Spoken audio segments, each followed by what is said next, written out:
Sadgurunath Maharaj Ki Jai, and welcome to Jagadambe reads the Holy Books of India, Ramayana 334. As you may remember, the army had made it all the way across the ocean to Lanka. Rama walked fast in the van of the army, and he walked towards Lanka. Vibhishana and Sugriva were certain of their success, and there was happiness in their minds. Rama saw the many Vanaras in his army, and he saw the excitement in their faces. They had come to help him, and they were eager. Rama was touched by their devotion, and his heart was brimming with gratitude, happiness, and humility at the sight of so much devotion and such selfless love. 9. Speculations. The sun had set and the moon had just risen. Rama had now arranged the army properly, and they were resting in the groves, which were to be found on the shores of the sea. The earth could not bear the weight of the Vanara army, and they could feel her trembling. But Vanaras heard the music made by the bugles and the drums, and they were thrilled at the thought that they had come so near Lanka. The sounds from the city came floating to them in the air, and they listened with excitement, and they roared with sheer joy. The noise was heard by the Rakshasas who were in Lanka.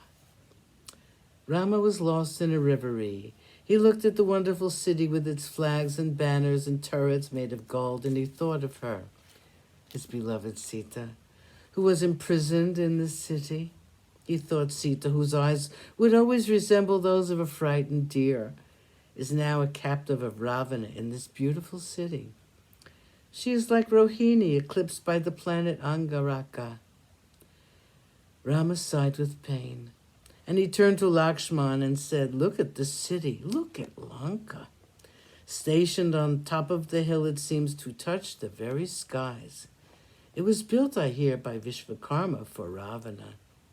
The city with its beautiful mansions appears like the sky covered by white clouds. The fragrance of the flowers in the gardens, the music of the many instruments, the noise of the birds all make me think of the garden Chaitra, which belongs to Kubera." Rama stood gazing at Lanka for a long time. He roused himself and turned his thoughts toward the immediate task which had to be completed. He said, "Let the brave Prince Angada with Nila take his army and station himself at the heart of the great army. Let Rishabha protect the right wing.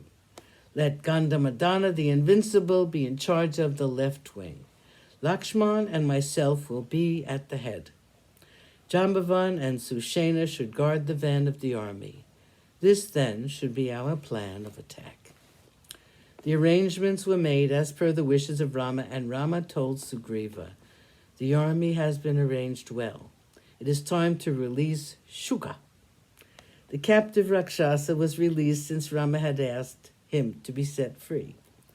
With a grateful sigh, the unfortunate Rakshasa rushed to the presence of Ravana. The king had one look at him, and laughter took hold of him. Ravana laughed at Shuka and asked him, "Why have your two wings been tied up?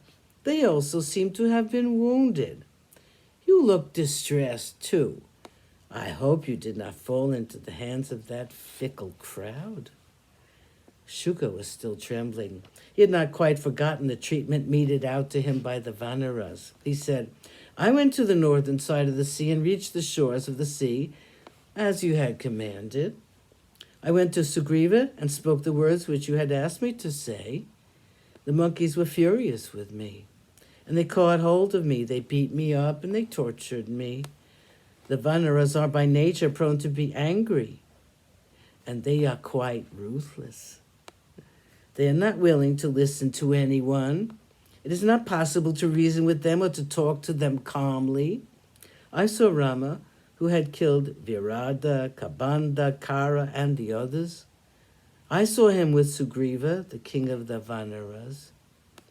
He has found out the hiding place of Sita." Sadgurunath Maharaj Ki Jai. Thank you for coming. I hope you come again.